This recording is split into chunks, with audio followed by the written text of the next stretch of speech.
Well, the 80th Flying Training Wing at Sheppard Air Force Base is a critical part of not only the United States Air Force, but for military forces around the world. But beyond the fact that it exists, not many people know what it does or what makes it so important. So when Air Force personnel gave us a chance to tour the facility and learn about the training wing itself, it was an opportunity we couldn't pass up. Josh Hoggard takes us on an exclusive behind-the-scenes look at Sheppard's 80th Flying Training Wing.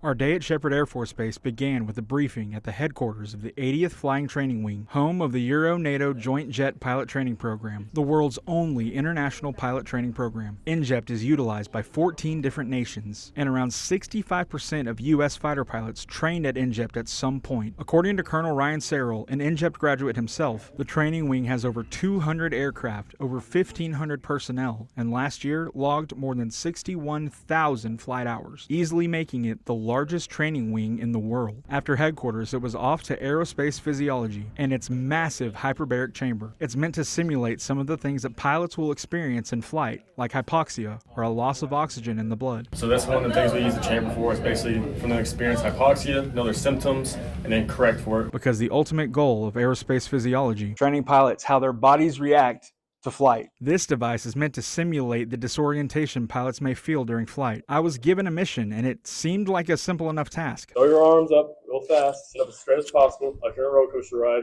Yell at your favorite sports team. Here we go. I was spinning for a full minute with my eyes closed the whole time, and I had to flip my head to the other side halfway through, and I did it. Dallas Cowboys! But then I couldn't keep myself up straight.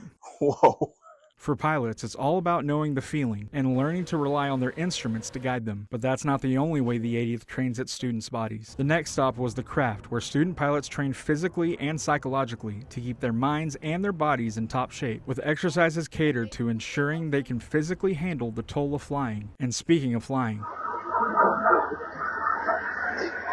Airfield Operations, the logistical hub of the 80th Flying Training Wing. It's where Sheppard's air traffic control operates, both behind the scenes and in the tower. Sheppard's runway is one of the largest in the country, and with students spending over 60,000 hours in the air every year, it's communication central and mission critical for training the world's future fighter pilots. Next, it was off to take a look at the flight line and all 205 of Sheppard's aircraft. The last stop on the tour, the maintenance hangars. M1 handles all the aircraft maintenance for the 80th, and they have since 2016. They have a hangar specifically for fixing things when they break, but in this hangar, This is all scheduled maintenance. We plan to do this to the aircraft. About every 450 hours. Some of these planes have been in operation since the 1960s, and they're still running today, and likely will be for years to come, thanks to the more than 600 employees who maintain them. It was an eye-opening day, to say the least, and a look behind the scenes made it clear. What's happening with the 80th Flying Training Wing at Sheppard Air Force Base isn't just impacting Wichita Falls, or Texas, or even the United States. It's having an impact around the world, and it will be for generations to come.